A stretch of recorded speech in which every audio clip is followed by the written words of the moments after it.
আসসালামু আলাইকুম। আশা করি আপনারা সকলে ভালো আছেন। আজকে আপনাদের মাঝে আরও একটি নতুন ভিডিও নিয়ে আসলাম। তখন আমি একটা মুরগি কেটে নিচ্ছি। এই মুরগিটা 2.5 কেজি ওজনের আছে। এখন মুরগিটা আমি কেটে নিব।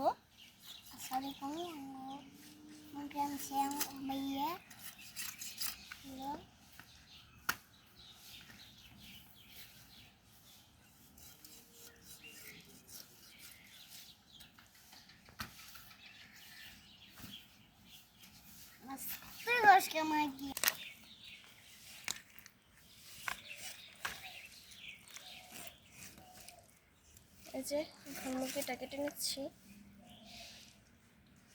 একটা বিড়াল করলাম। সবাই আসসালামাইকুম। আমরা একটা এই যে মুরগির একটা মুখ গেল। এই যে আমি এখানে সব কিছু আলাদা করে নিয়েছি। এখন আমি মাংসগুলো পিস পিস করে নেব। আসসালামাইকুম। একটা মুখ গেল। এই যে মাংসগুলো আমি কেটে নিচ্ছি।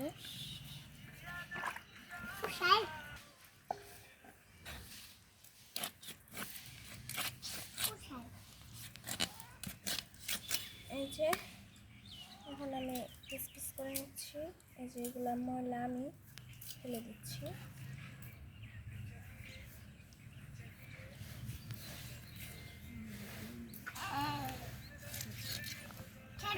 এরকম সাইজের করে কেটে নিচ্ছি। আপনারা আপনাদের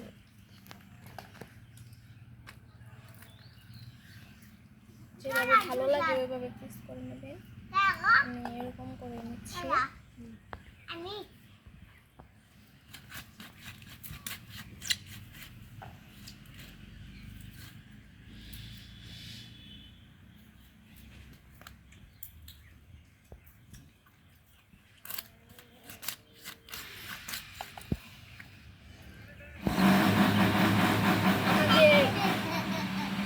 আমাদের পাশের একটা বাড়ি করতেছে, ওইখানে কাজ হচ্ছে, সেই জন্য একটু শব্দ হচ্ছে,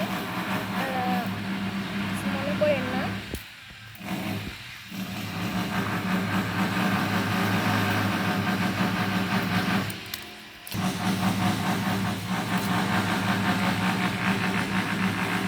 গলাগুলো কেটে নিচ্ছি। কানের মাংস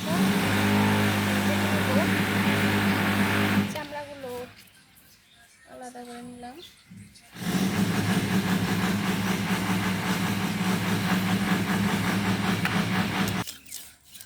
এই যে এটা আমি লেগ পিস রাখবো না।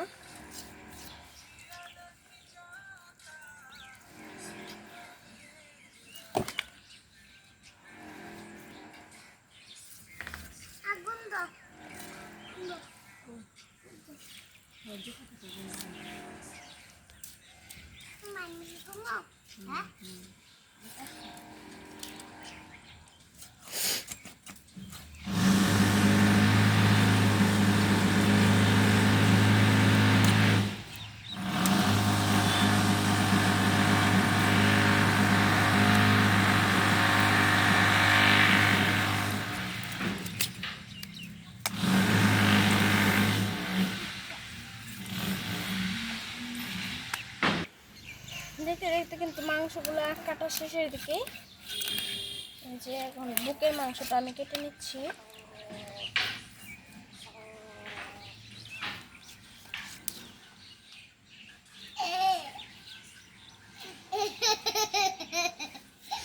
এখানে আমার ছোট ভাতিজি আছে, সে হাসতেছে। আপনারা আবার করেন না, ছোট মানুষ।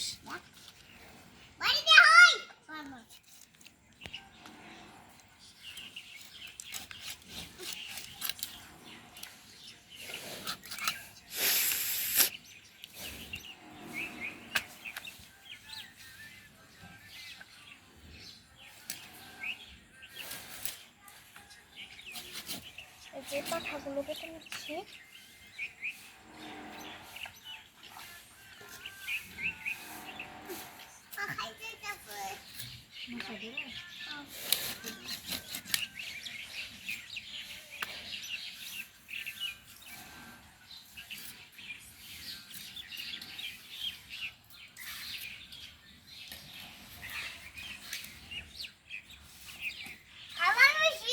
এই যে আমার সবগুলো মাংস কাটা শেষ হয়ে গেছে।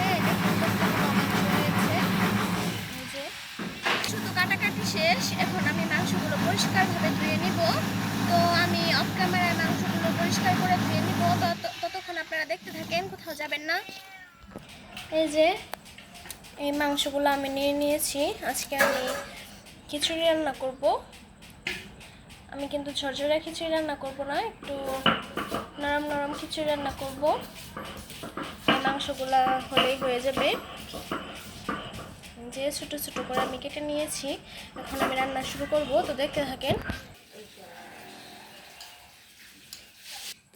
এই যে এখানে আদা, পেঁয়াজ, রসুন একসাথে মিক্স করে বাটা আছে, আর এখানে জিরা আর এলাচ দারচিনি একসাথে বাটা আছে। এখানে আমি শুধু তেজপাতা আর দুই তিনটা দিব, এলাচ দিব আমান। আর এই যে ফোড়নের জন্য আমি এখানে 2টা শুকনো মরিচ নিয়ে নিয়েছি, আর এখানে পেঁয়াজ থেতো আছে আর কাঁচামরিচ থেতো আছে। আজকে আমি সম্পূর্ণ বাটা মশলাই রান্না করার চেষ্টা করতেছি।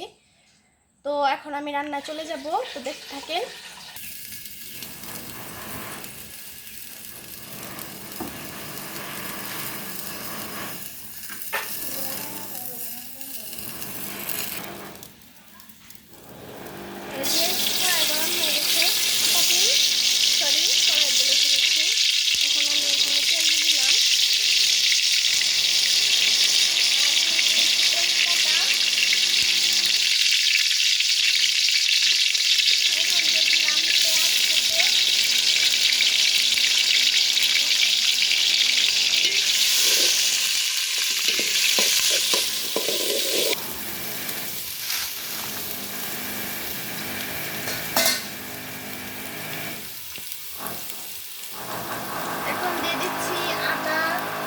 রসুন, পেঁয়াজ মিক্স করে বাটা আছে, এগুলো সব কিছু দিয়ে দিলাম।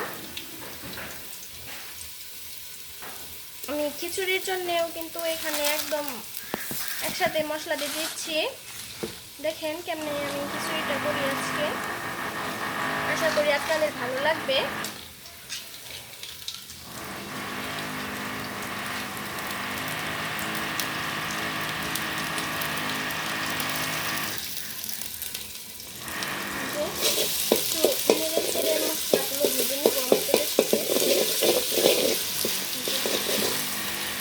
লাল লাল করে একটু ভেজে নিব। যে এখানে এলাচ, দারচিনি, এই জিরা বাটা আছে, সব কিছু আমি দিয়ে দিলাম, মিক্স করা বাটা। আর অল্প একটু দিয়ে দিব।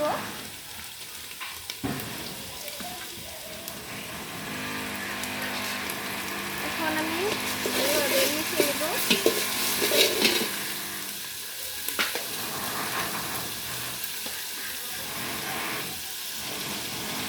এখন দিয়ে দিলাম আমি এলাচ।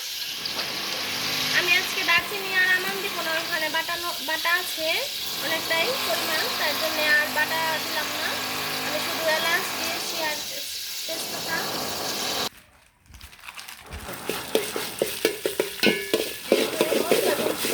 মশলাগুলো কিন্তু প্রায় ভাজা হয়ে যাচ্ছে। এখন আমি আগে যে মশলা বাকি আছে ওগুলো দিয়ে দিব। এখন দিয়ে দিলাম আমি, এখন কিন্তু চুলা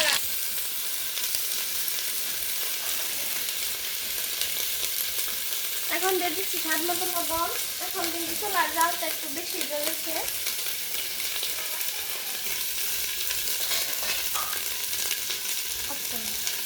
মশলাগুলো যাতে না পুড়ে যায় সেজন্য শিলপাটা ধোয়া যে মশলার পানিটা ওটা আমি অ্যাড করে দিলাম।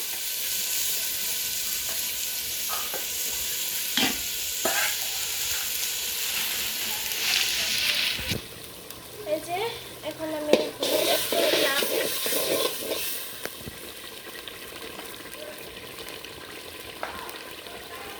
এখন দিয়ে দিচ্ছি শুকনো মরিচের গুঁড়ো। আজকে আমি ঝাল করে খিচুড়িটা রান্না করবো, সেই জন্য আমি এখানে আরও একটু মরিচ অ্যাড করে দিচ্ছি। আর ওইখানে যে মরিচগুলো বাটা ছিল ওইগুলা কিন্তু আমাদের একদম গাছের মরিচ।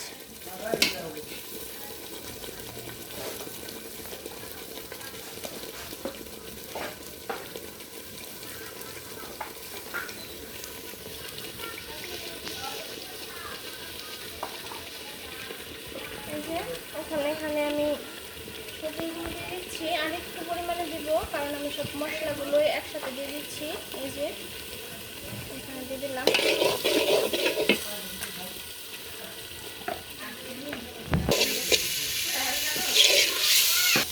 এই দেখেন মশলাগুলো কিন্তু ভালোভাবে আমি কষিয়ে নিয়েছি। এই যে একদম কালার চলে এসেছে।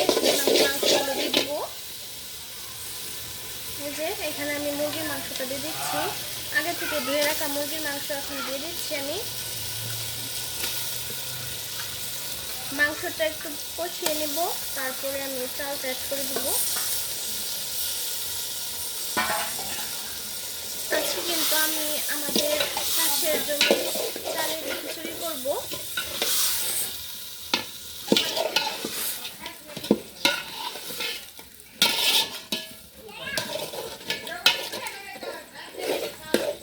এই যে মাংসটা দিয়ে দিয়েছি এখানে, আর এইগুলা একটু ভালোভাবে মিলিয়ে ছেড়ে নেব আর ঢাকা দিয়ে ঢেকে দেবো। সামান্য পরিমাণে একটু কষানো আসলে তারপরে আমি চালটা দিয়ে আবারও ভালোভাবে কষিয়ে নেব। এই যে এখন ঢেকে দিলাম। এই যে মাংসটা কিন্তু অর্ধেক কষানো হয়ে গেছে। এখন আমি ধুয়ে রাখা চাল দিয়ে দিচ্ছি। এখন চালগুলোর সাথে মাংসগুলো আরো ভালোভাবে কষি।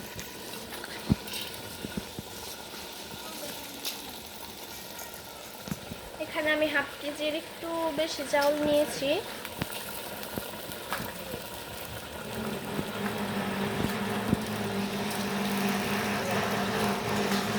আপনারা আপনাদের পরিমাণ অনুযায়ী নিয়ে নেবেন।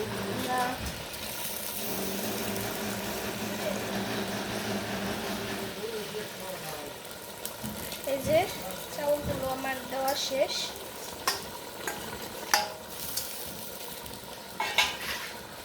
এখন আমি ভালোভাবে নেড়ে চেড়ে নেব। মুরগির মাংস তো একটু নরম নরমই হয়, অতটা বেশিক্ষণ রান্না করতে হয় না, অল্প কিছুক্ষণ রান্না করলেই সিদ্ধ হয়ে যায়।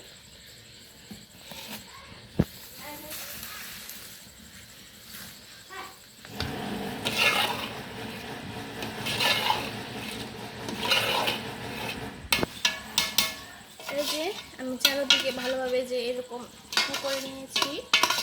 এখন আমি ঢাকনা দিয়ে ঢেকে দিব।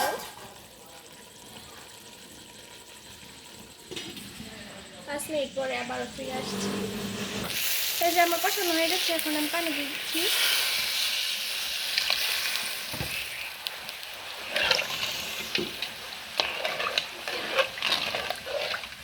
একটু লেগে গেছে। এই যে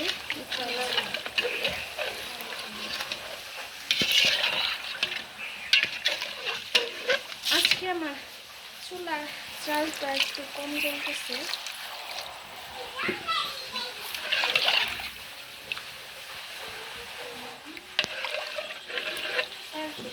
এই যে পানি দেওয়ার পরে কিন্তু এরকম ফুটতেছে, আর এই যে পানিটা কিন্তু অনেকটা টেনে গেছে। চাউলটা এখনো ভালোভাবে ফুটে নাই।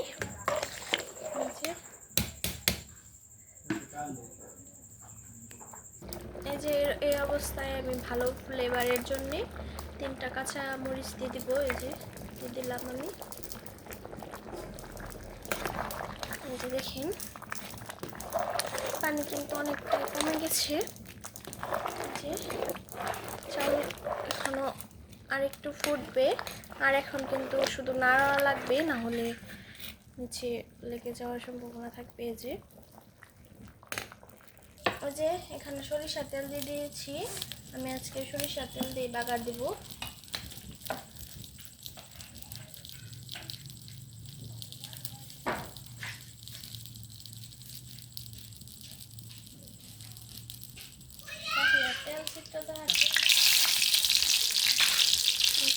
এখানে শুকনো মরিচ দিয়ে দিয়েছি। এই শুকনো মরিচটা একটু ভেজে নিতে দিয়ে দিলাম পেঁয়াজ কুচি।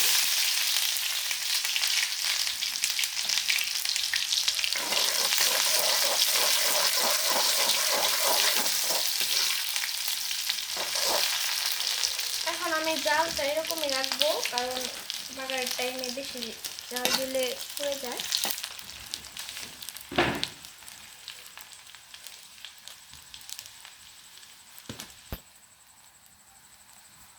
যে আমি এখানে আমান জিরা দিয়ে দিলাম।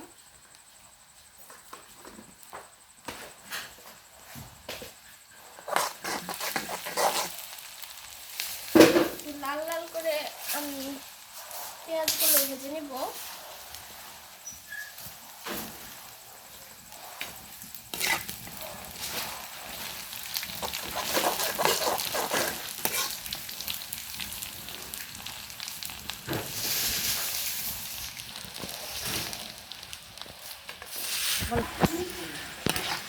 এই যে দেখেন একদম ব্রাউন কালার করে ভেজে নিয়েছি। ওইখানে খিচুড়িটা দিয়ে দিচ্ছি।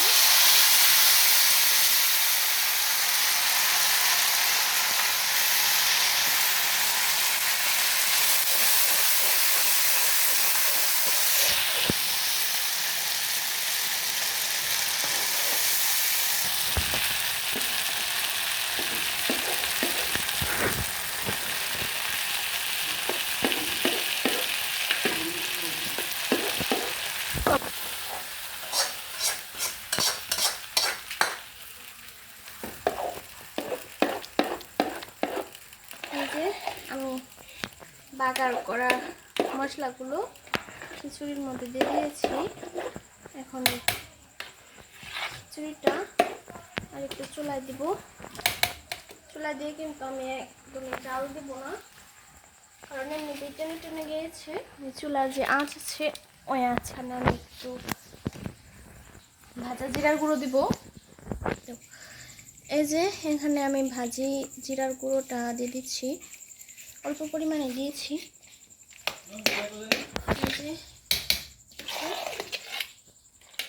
মিশিয়ে নিলাম।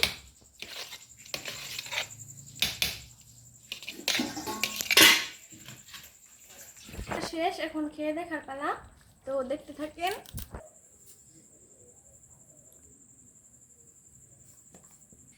এই যে আমার ভাতিজি খাচ্ছে। কেমন হয়েছে খিচুড়ি? অনেক মজা। ভালো হয়েছে? তো ধন্যবাদ সবাইকে। সবাই খুব ভালো থাকবেন, সুস্থ থাকবেন। এরকম নতুন নতুন ভিডিও পেতে আমার পাশে থাকবেন।